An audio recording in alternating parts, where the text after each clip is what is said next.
Africa Content TV.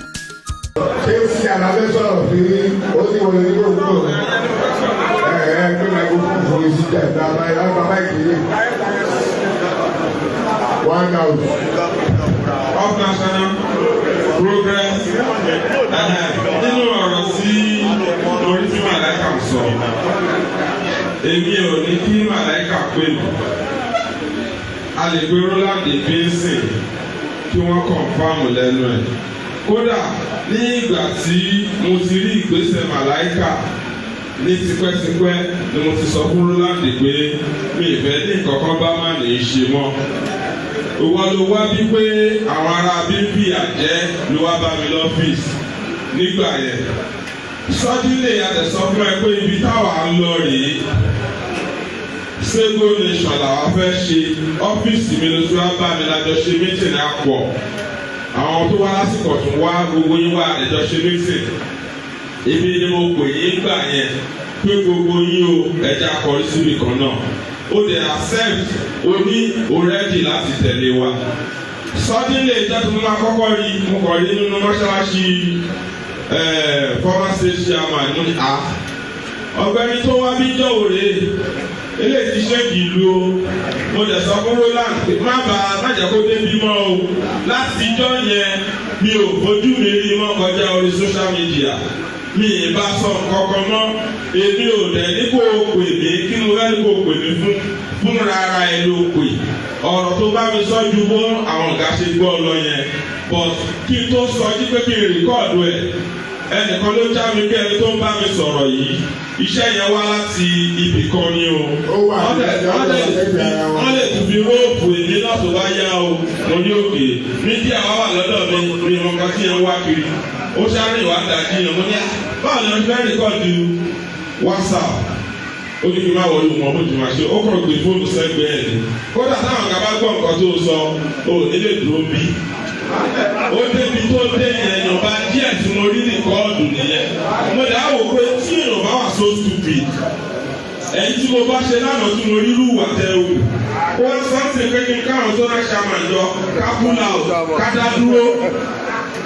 Onírọ̀rọ̀ ò ló ń sọ yìí, ọ̀sẹ̀ mi ò dá lóhùn náà ni mo ń sọ. Mo ti rò pé làákàyè tiẹ̀ ibi tó dé nìyẹn, táwọn àtẹ̀sí tó ń dùn ẹ̀ lọ láṣẹ yẹn. Wọ́n tó tẹ̀lé wa mọ́, tó wá invite wa, tó wá encourage wa pé ká kó omi tá a wà. Ṣé báàná ṣe rí lèmi ṣe rí ni? Ẹ wo omi tá a wà ń sẹ́, a ní sinmi alálàáfíà. Wọ́n bá pè mí sí ẹ̀ka sùkà kan, àyà mi máa ṣe kìkì ní pé kí wọ́n tún pè wá fún. Wọ́n pè pé ká wọlé dé ń sìn. Mo jí ní aago tó wù mí. Wọ́n ẹ̀wọ̀n mi pè mí pé àìsíta lọ sí pẹ́ mo ní máa wọ̀rí màá sọ fọ́gà mi. Mo gbàgbé sùn lọ ni. Nígbà kan kó tó débi kan mi ló máa bá. Oríṣiríṣi géèmù ló wà lọ́wọ́ wọn.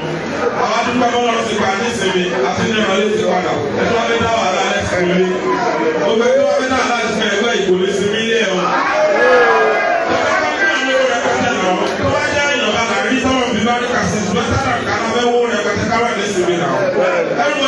everybody lọ́jọ́ kò jẹ́ mẹ́ta ń wa mẹ́ta ń wa agbọ́nà dààmú ẹ̀ lẹ́sìnmi. Pátá àtàwà ló tó ní problem lẹ́yìn kọ́nsálì máa ní káma lọ jà káma lọ fa wàhálà. Mo ní ká gbẹ́gbẹ́ lọ. Ṣé mi sì wà lókè sí òkè ó ṣẹlẹ̀ kí n lọ? Ṣé mi lọ sọ́nà ni? Ó yà mí lọ́nu ọ̀gá àti àlọ́. Mi ò gbé ọ má kúrọ̀ mi ò gbé ọ mi ẹ̀ ní kó kó pè mí ní ẹ̀fọ́ rẹ̀ yára. Òkè ló fẹ́ kó lọ òkè ara fáìlì. Òun lè ti lọ sí mọ́ṣáláṣí ó ti lọ tà á. Kí wọ́n lè ṣe kí òkè sókè àrùn. Ẹni tó fẹ́ ìṣòṣe náà lọ sọ àgbègbè máa ń gbàgbé lápapọ̀. Operational progress outcome. Reform taco.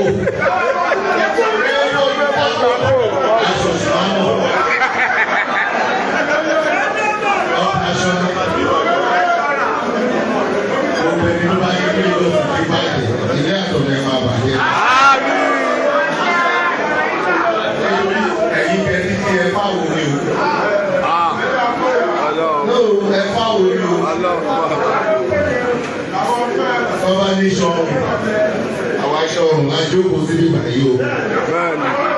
Ìṣòro méjèèjì kàyà àjẹrí kọ̀ọ̀kan jẹ́ o. Ẹ bàbá yìí kọ̀ máa sọ lọ́rọ̀ ṣé a máa lóní fáláṣì. O wọ́n ti láti wà ní ẹgbẹ́ ìmọ̀. Àdìsí tó fi wọ́n láti wà ní ẹgbẹ́ ìmọ̀. Anywhere tí o bá wà, you are an intruder. Ọ̀rọ̀ títí àbáṣáṣí, mo máa fi lẹ́yìn wípé o ti lọ sọ́dọ̀ òun tẹ́lẹ̀ fún circulation kó tó padà. Ọ̀rọ̀ yẹn wáyé nígbà tí màá tó lọ́wọ́ wà lọ́wọ́ tó wò oríire òfin rò àwọn bìbí wìbí ọlọ́run fi hàn tó yẹ. Single-handed ọ̀rọ̀ ọwọ́ àti ọ̀dà ó fún àwọn ọ̀tí mo fi yẹ àfọlọ́. Ìjọba lọ sí Òṣogbo lọ rí gọ́ọ̀nà lọ rí ṣìkọ̀sà fún ọ. À ń ṣe mítìn nínú ilé pẹ̀lú ṣìkọ̀sà ìwọ ti wọlé gẹ́gẹ́ bí ṣe ṣàmáṣe tó ti lé tó bá sọ̀rọ̀ yìí náà kò ní ọ̀fẹ́ pàdé irú ẹ̀. Tí wọ́n gbọ́ ọ̀rẹ́ ni mo sọ fẹ́ jẹ́ ẹ̀ náà èsì ni mo tó fẹ́ nìyẹn. Ìgbà tá a jáde mo ní wá àwọn tó ń kó wa kà wà lọ ṣe sí ìwọ́nulé. Ṣé ìjọba tí wọ́n gbé 20 million wá fún ìwà kó ń gbé 10 million wá fún wọn? Ìyẹn ní o máa mọ̀ lẹ́kọ̀ọ́ ẹ̀ lórí títì. Adẹ̀kọ́ mẹ́kẹ̀ mo sọ fún bọ́lá sí kẹ́màgbà. Bọ̀bọ̀ ẹni máa yẹra fún ẹ. Àwọn tọkọlọmọ tó tàjì wọ́n fẹ́ máa yàwọ̀ lọ́pọ̀lọ́ tó yọ máa padà wọ́nú náà fẹ́ẹ̀ lọ́dún wọn dání. Ọpọlọ tó sí bẹ́ẹ̀ náà ló fẹ́ gbélé sí àbá lórí ọlọ́run ní kó yẹ kó jọ ọ̀kan. Ibi náà gbọ́dé òun bá yàn sọ lórí fóònù ó ṣe ó ṣe ó pé ó yẹ kó bá ti fóònù yẹn. Ó yẹ kó bá tó yẹ pé yóò fi kẹ́sì náà rẹ̀ fóònù sọ. Wọ́n bọ̀ bọ̀ àwọn tó ń bọ̀ wọ́n lè má sọ dáadáa àwọn àti ìbọn lóde. Ó sọ débi pé kẹ́ẹ̀pákà tó lábẹ́ ẹ̀ka ti lọ bí ó sọ débẹ̀. Ó sọ débẹ̀ wípé kẹ́ẹ̀pákà kí ti dàbálẹ̀ yìí ti yín ó ṣe ṣáwa yín ìwọ́ tẹ̀lé sí yàrá. Ìwọ́n náà lè tẹ̀lé alágbà lọ́jọ́ sí o káńtàpà mẹ́ púlà tù náà ní o ìdí púlà ẹ̀ẹ́dẹ̀ kọ́ ẹgbẹ́ ilẹ̀ o òróró àlàyé kò sí kú o òtútù àyàwó àlàyé kò sí kú o àwọn ọ̀gá ìwà àlàyé kò sí kú o dépò ṣe kéré tó ọ̀gá yín ni olórí kẹsẹ̀ ṣàmàlí o máa ń ṣe ọ̀fẹ́ àti iṣu ọwọ́ yín ló wà. Ìbílẹ̀ ọ̀fẹ́ àti iṣu yẹ ìbílẹ̀ wọ̀ ló dáadáa. Ìsìnkà ló ń fẹ́ sọ ọ̀pọ̀. Ìyá ìṣe ẹ̀kọ́ ẹ̀ má nà kú jùlọ ẹ̀yẹ kan ṣe sọ̀rọ̀ ayé fún mi káyà lọ. Bọ̀bọ̀ àgbẹ̀ after election. Of national progress tí mo fẹ́ sọ yìí. Mo rí pé gbogbo nǹkan ló ń sábà. After election ni ẹ kò sí kọ́lé mi fẹ́ wúlò ní ìdí náà. Ókè ẹ máa gbọ́ ẹjọ́ náà. Wọ́n ní òkè àṣẹ́tẹ̀ ọmọ ìsìjàmbá ló kú ẹ̀ pé ìsìjàmbá yóò kó òun ló sẹ́ni nọ́mbà sí ẹ. Ṣé òun náà ló sọ? Ṣé ìsìjàmbá ló sọ sí ẹ ní? Àbí wọ́n ló sọ sí? Àbọ̀mọ ló sọ sí ẹ gbogbo sọ̀kan ni wọ́n fi owó sórí ilẹ̀ àwọn ọmọ yóò tó jẹ́. Àríkẹ́ tó àpèjẹ lọ́wọ́lọ́wọ́ yìí. Ọwọ́ kòkòrò tó wọ́n tó wọ́ ọ̀gá yín lọ́wọ́ bí ẹ síbẹ̀. Èmi tí mo bí ẹ síbẹ̀ àti aṣòṣì máa mọ̀ obìnrin tó mú ẹ wá. Sọ̀rọ̀ ta. Progress mo rí pé nǹkan tó ṣẹlẹ̀ yìí àwọn èèyàn fẹ́ lo as opportunity normally kò ń ṣe wọ́n nìkan ló pè but mo rí pé ìwọ wà ní system mi ò mọ tó tún wá kiri níbi tí ọlọ́run tù ẹ̀ sí ó ti wá bá mi kó ní interest lórí zonal chairman mo dẹ̀ ní kó má wọrí tásìkò bá tó àbá state chairman sọ̀rọ̀ tọ́lú bá ló máa débẹ̀ wá débẹ̀. Àwọn èèyàn míì náà pè uncountable people ló pè lórí ọ̀rọ̀ tó ṣẹlẹ̀ yìí. Bọ́mú kan bẹ́ẹ̀ kí o gbá mọ̀ pé káwọn máa lo nǹkan as opportunity láti dá àpọ̀ rú. Tẹ̀bá ní misunderstanding wáyé láàrin April misunderstanding kankan wáyé láàrin wa. ọ̀rọ̀ ẹ̀gbọ́n àtàbúrò mi. Not denying in any way. Ẹ̀gbọ́n mi ni mi tẹ̀lé ní wọ́n fi. Tí ẹ bá wáyé ẹ̀dá èèyàn ni wá, ká má lọ as opportunity. Ó kọ́ state officer tó wà ní ẹ̀tọ́ bàbá sọ̀rọ̀ kan lókè. Wọ́n pè mí ní kọ̀ọ̀kan tó bá mi sọ̀rọ̀. Bí ẹgbẹ́ ṣe gbọ́dọ̀ rí nìyẹn. Kódà ó jẹ́ kí n túmọ̀ pé ẹ̀kọ́ wà nínú ilé. Mi ò state officer kan tí ó pè mí. Bẹ́ẹ̀ náà làwọn tó wà ń bá náà pè mí. Ọ̀rọ̀ tó wọ́n bá wa sọ ọ̀rọ̀ pé kí nǹkan da ni kò sí pé kí nǹkan bàjẹ́. Ọdí àwa ò dá o. Àjà rárá kò sí nǹkan tó jọjà. A tún sọ̀rọ̀ akọ̀rọ̀ sínú iṣẹ́ wa lọ lásìgbà ẹ̀rù sílẹ̀ lọ. Jẹ́gbọ́n Jábà àjọ̀dẹ̀pọ̀ ni o. Àjọ̀dẹ̀pọ̀ ni o. Bẹ́ẹ̀ lè mọ̀ ẹni tó kórí wá sí o ti la rí wọn. Tí wọn náà bá tún kórí wá, àlá rí wọn o. Àwọn ọ̀sẹ̀ yóò wá lọ o.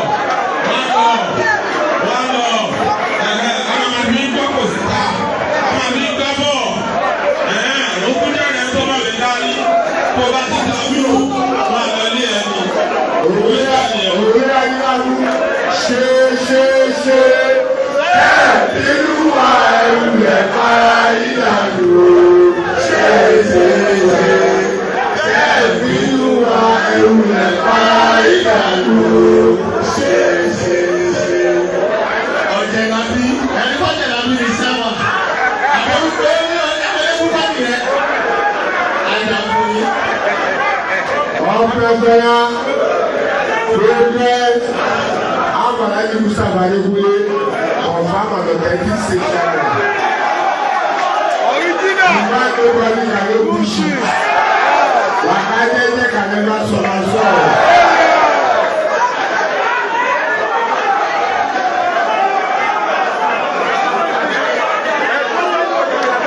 Wakajete can never solve.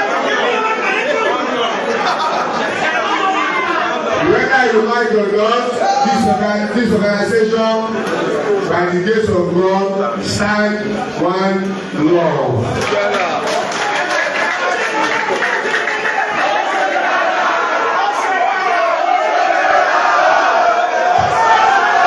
Òun ló ti wá wípé Sùúrà sẹ́ni oríṣiríṣi ọmọ tí ó rà tó tó fẹ́ rìn. Gbogbo ojúmọ̀ àti òkòlù.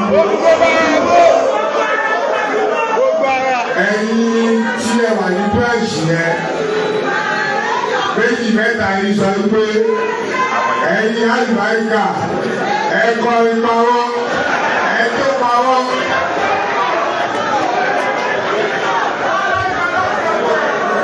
Ẹ bá yẹ kó wá kóró mọ́tò ẹ tó pawọ́. Ẹ̀yin tẹ wà ní bírẹ̀ṣì yẹn ẹ sọ ẹ̀yin. Ẹtí nǹkan bẹ́ẹ̀ máa ṣe ẹ̀dọ́ ẹ̀kọ́ ti sọ fún Christ yẹn ló yẹ kó ṣe gbá. Èmi ò ní fi omi pa ọmọ ẹgbẹ́ kọ̀ọ̀kan. Gbogbo ọmọ ẹgbẹ́ mílíọ̀nù gbọ́dọ̀ sọ́fà. Lẹ́kọ́ dúró bàtà wọn ló wà wọ̀ ẹjọ́ orí. Ẹjọ́ bàtà ilé ẹgbẹ́ ẹ̀yẹ ṣáàtì orí ẹjọ́ orí. Èmi ò ní fẹ́ fi pa ọmọ ẹgbẹ́ mílíọ̀nù kọ̀ọ̀kan. Ọmọ ẹgbẹ́ mílíọ̀nù ẹ̀ nígbà ìdílé ìgbà wà. Ìyájọ́ Málẹ̀ ẹgbẹ́ mi tẹ ọ̀pá wá sí iṣẹ́ ìdílé ìgbà máa ń di ọjọ́ ẹ̀ láyéláyé. Pẹ̀lú ara tó pé máa ń gbà bá yín ọjọ́ ẹ̀ ẹgbẹ́ máa fẹ́ tẹ̀ pa ẹ máa tọ̀ pa ẹ̀yin tẹ́gbẹ́tẹ́ lẹ́sẹ̀ mẹ́ta ìlú ìdílé ẹsẹ̀ mẹ́ta ni wọ́n fi jáde láyé méjì. Ẹ̀yin tẹ̀ wá bíráṣì ẹ̀ mi ò ní ti sọ fún mi torí ká tó bá ṣẹ̀ lọ́ba ń gbé. Àwọn ìlú bá ń kúkú yín náà bọ́lá ṣe fojú àṣebí ọ̀gá yín wọ̀ ọlọ́ àfojú ẹ̀yìn náà wọ̀. Tẹ̀sán tani dẹ́bùtì branch yẹn ìwọ ni dẹ́bùtì branch yẹn ìwọ ọmọ tó wà lẹ́yìn ẹ̀ pa ẹ̀ bàbọ̀ ta. Kí ni position ẹ̀ ìwọ assistant secretary Amalaji Musa Badegule ìwọ assistant secretary gbogbo lọ jẹ branch chairman.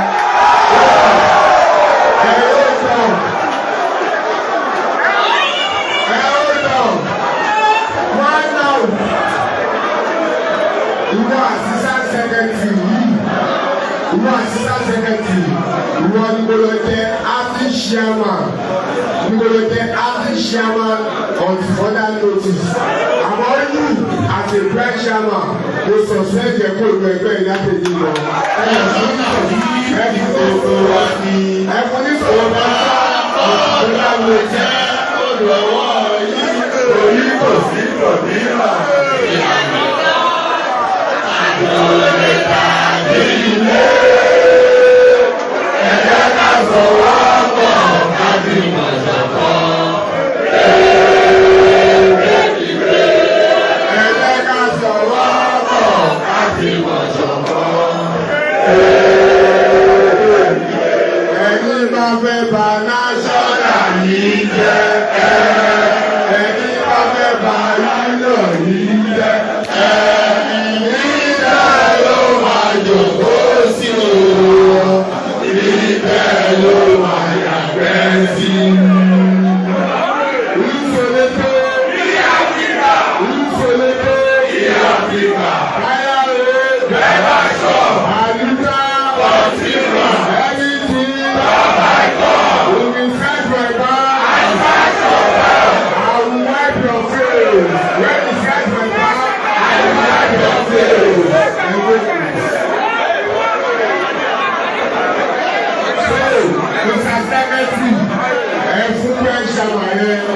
Suspension on the further notice. Assistant Secretary will get acting chairman on the further notice. And a letter that is the same as the acting chairman on the further notice. And a only suspension letter on the further notice. Bye bye, good night. Everybody, Abolawi, everybody,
Àbábá Adékúnlé nígbà wo kẹ́rí pé oríire la pè wá fún òun ṣèkọ́ burúkú. Ẹ̀rẹ́ ìfọ́nà fẹ́ẹ́ ẹ̀fọ́lẹ̀ bí ìfọ́nà ẹ̀fọ́lẹ̀ jáde. Ọ̀pẹ́ ìlẹ́yìn sáṣọ wà kẹta tó ń yẹ pé sá.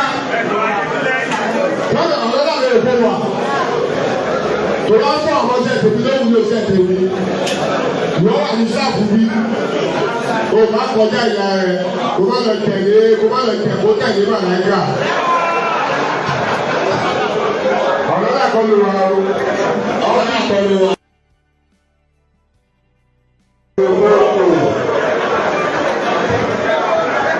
Ògbógbò tèmi lẹ̀kẹ̀ àtàmátà sí, tó bá sálẹ̀ wà á tún fún ẹ̀pà yà á tún fi ṣe.